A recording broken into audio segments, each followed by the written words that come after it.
At this point, Jerry Williams going to the experience and putting Lloyd in at the middle linebacking position. First and goal to go, Ron Johnson. Touchdown, Giants. Well, hello. Thank you so much for taking time out of your day to check out this video. And welcome to the Gridiron. And before I get started, I just want to say thank you so much to everyone out there who's been watching my videos. I greatly appreciate it. Thank you so much. If you give this video a thumbs up, or maybe leave a comment below, or possibly share the video, it would mean so much to me. But just anyway, just thank you so much for just taking time out of your day to check out this video. Thank you. Well, this Sunday coming up, it's Eli Manning Day, right? Eli is going to become the 43rd player slash coach slash owner slash GM that's going to be put into the New York Giants Ring of Honor. They had, the last time they added guys into the Ring of Honor was in 2016. They added Tom Coughlin, Justin Tuck, and former GM Ernie Accorsi. Now, Ernie Accorsi was the one who orchestrated the deal in 2004 to get Eli Manning. Right? So Ernie Accorsi was very instrumental, not only getting Eli, but building up the Giants roster, which helped us get those 2 Super Bowls after the 2007 and 2011 season. So Ernie Accorsi was very, very important to this organization. Eli was drafted, obviously, number 1 in the 2004 draft, right, by the San Diego Chargers, right? But get traded to the Giants. Giants drafted Phillip Rivers, and then they just switched players. Giants also gave some draft capital up to the Chargers as well. But that's how the Giants wound up getting Eli Manning. They didn't actually draft him. The Chargers did. But, actually it was kind of funny because there was a small possibility since they took Eli Manning. Ernie Accorsi was the GM.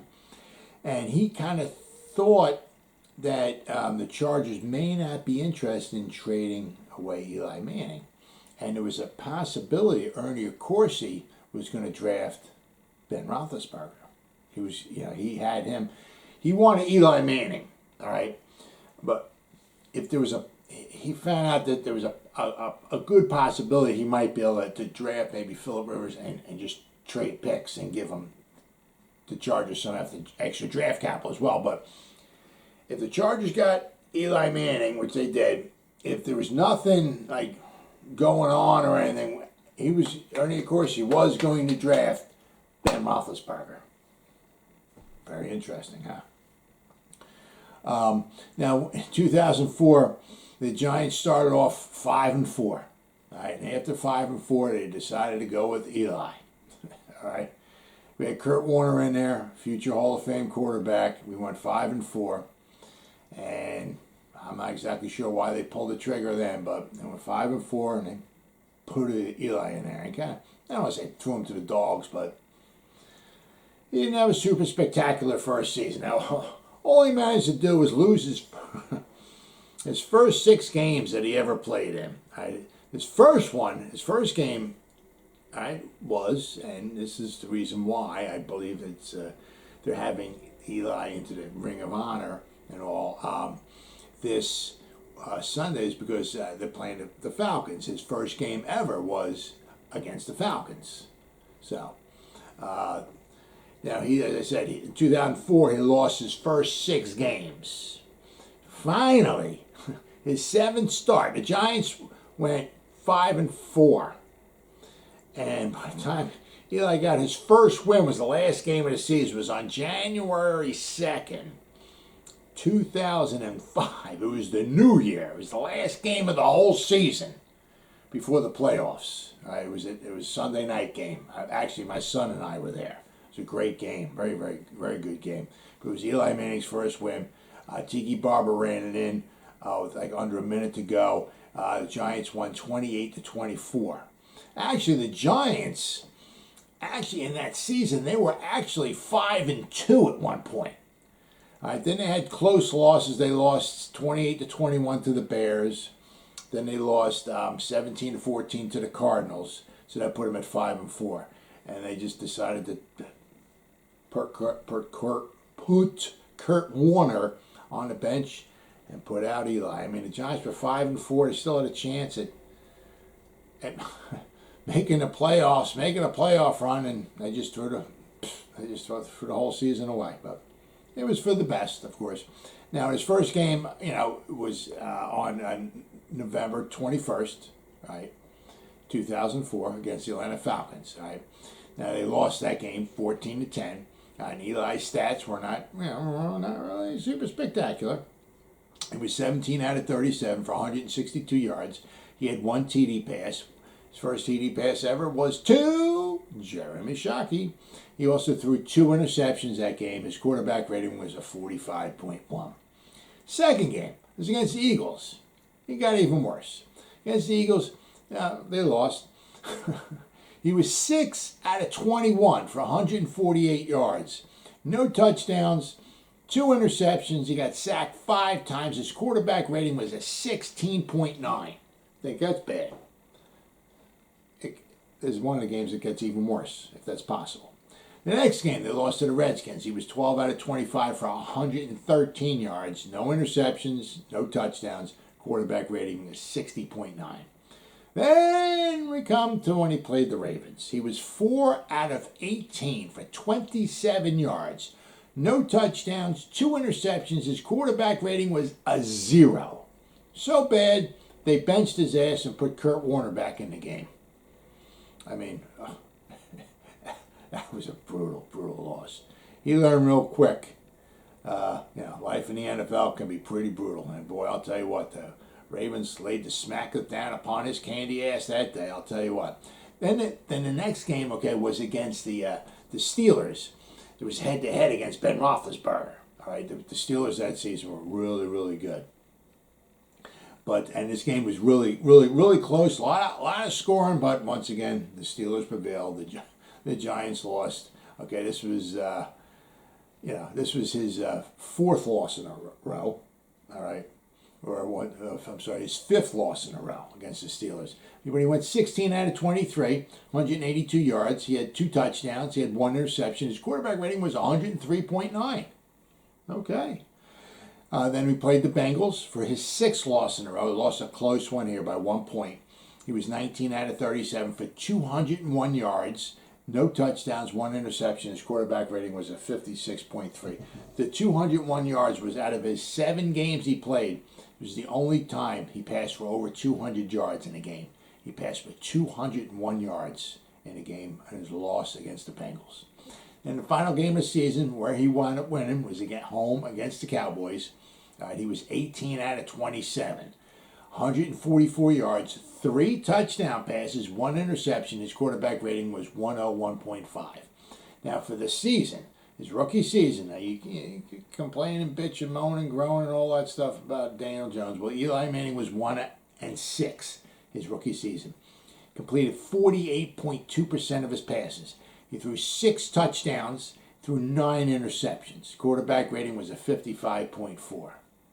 Okay, so, Daniel Jones' rookie season was not winning losses wise, because Daniel Jones, we didn't want to be super spectacular his rookie season as far as wins and losses, but his stats were far superior to anything Eli had. Now Eli, he had those 2 magical runs. His career playoff record is 8 wins, 4 losses. Right, so. He had those 2 magical seasons, 2007, 2011, where he had those magical runs, right? The only home, and of course this is also too, the only home playoff win, that Eli has was on January 8th, 2012 versus the Falcons. We won 24-2. Funny enough, the only 2 points that the Falcons got came complimentary of Eli Manning, because he was called for intentional grounding while he was in the end zone. So those are the only 2 points that the Falcons got that day. And the Giants wound up winning 24-2. This was the only playoff win in the history of MetLife Stadium, which opened up in 2010. All right. Now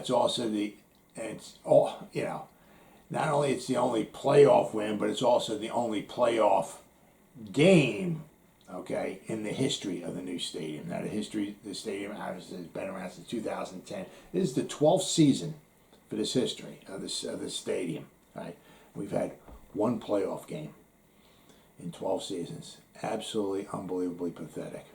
Right, now, for Eli's career, okay, it's not too bad. He obviously completed 60.3% of his passes. Now, he was a slinger. All right, he was, he would throw the ball. Okay, he wasn't shy. He got 57,023 yards passing. Pretty impressive. Okay, he threw 366 career touchdown passes. He also threw 244 career interceptions. Now, basically, for every 3 touchdowns he threw 2 interceptions. All right. Yeah. I mean, some of the greats like today, like you got like Aaron Rodgers throws like 38 touchdowns and 5 interceptions, or this or that. I mean, he was 3-2. You know what I mean? So every 3 touchdown passes, he threw 2 interceptions. Hey, he was a gunslinger. His career quarterback rating was at 84.1. Yeah, not too bad. He actually, of course, we all know, he started in 210 consecutive games, and then, of course, the one game that Geno Smith started for him against the Raiders, snapped a streak.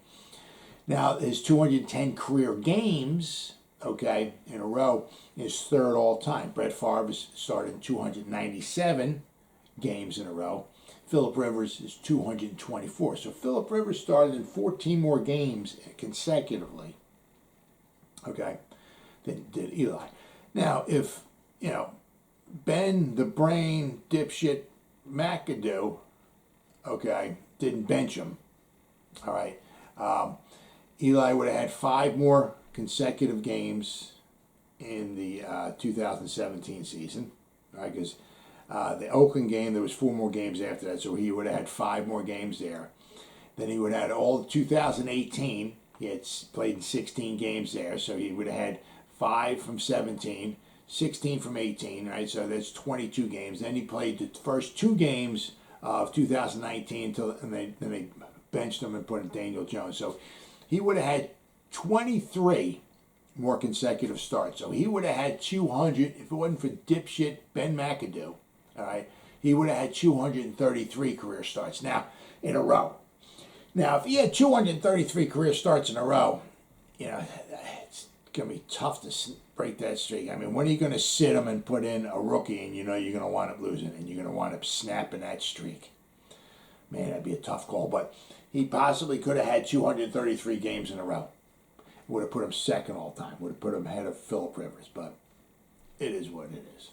Now, we had that one magical season, okay, where we had in 2018, where basically we had the 4 best all time in Giants history, okay, on the field. Not all the time. Let me explain. We had Eli Manning, our greatest quarterback of all time, okay.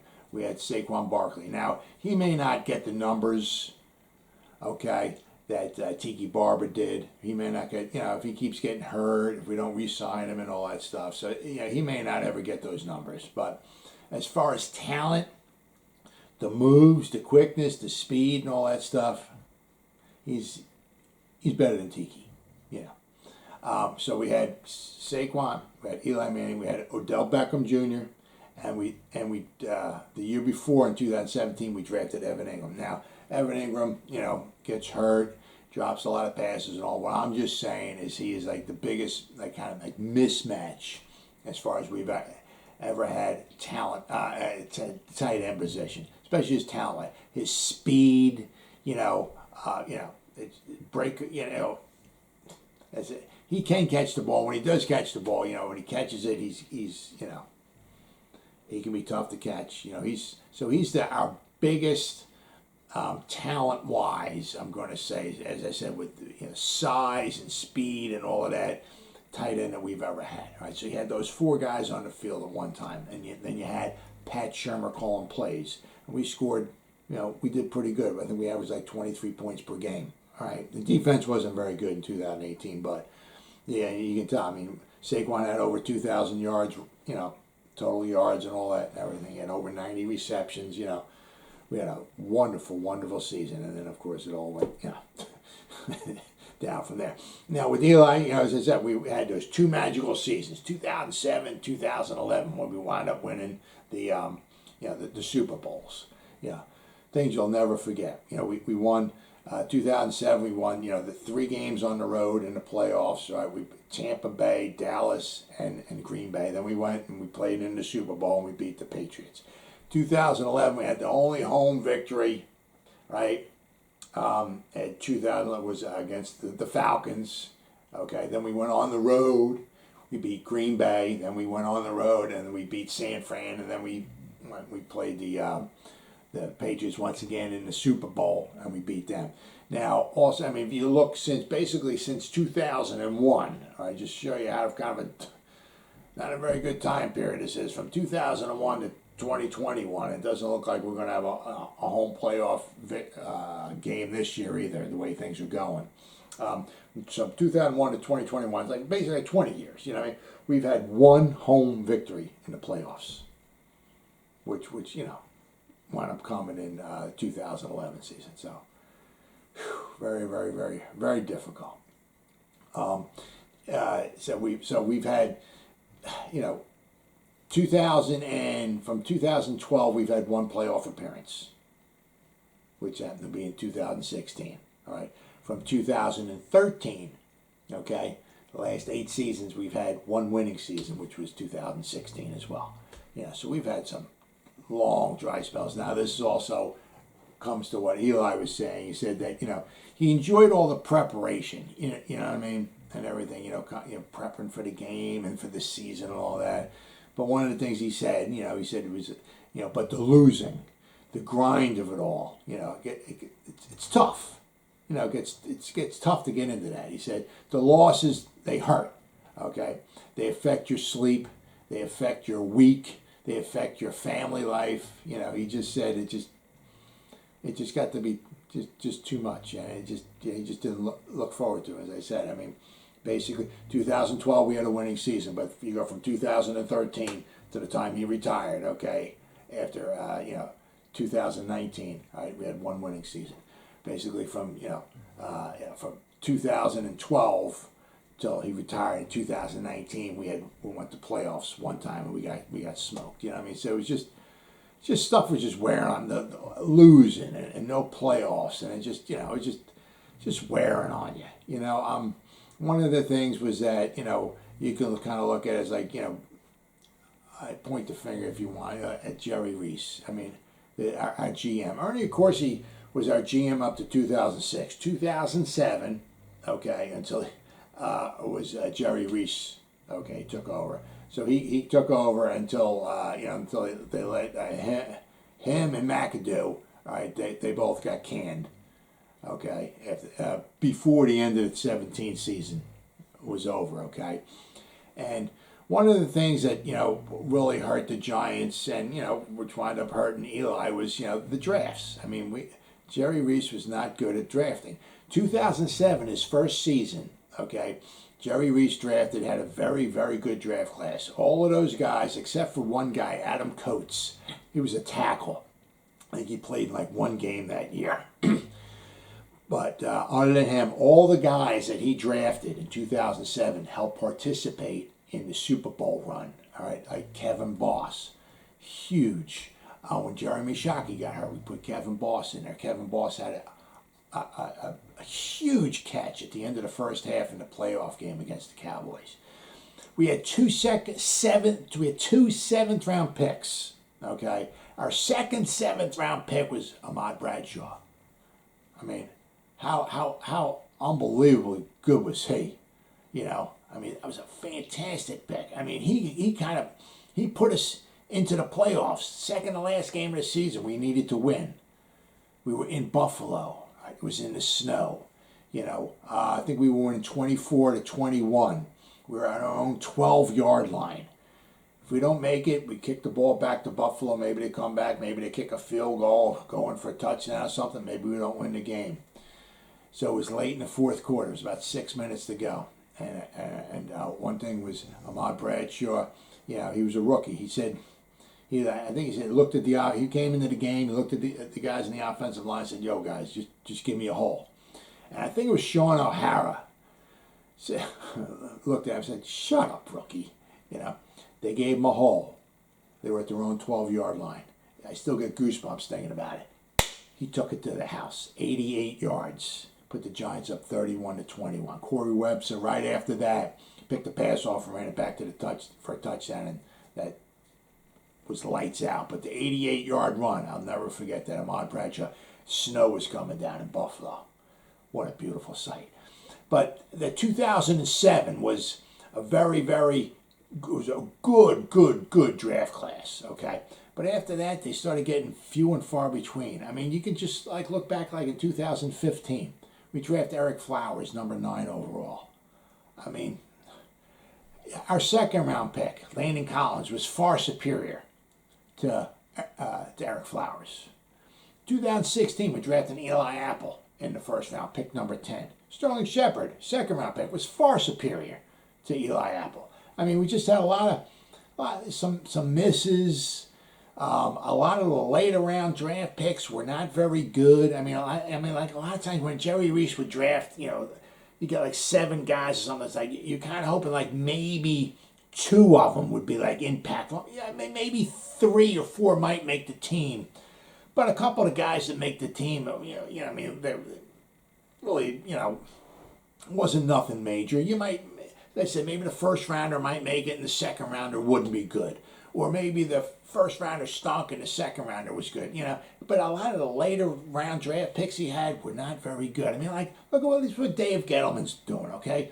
I mean, look at Cam Brown. He's hurt, but he's a 6th round pick, all right? He's really good on special teams. Mr. Irrelevant, Ty Crowder, right? 7th round pick. And we had Darius Slayton, 5th round pick, okay? Shane the Man Lemieux, 5th round pick. Nick Gates, undrafted free agent. Julian Love, who a lot of people say was an absolute steal. We got him in the 4th round. A lot of people said he should have gone maybe in the 2nd round.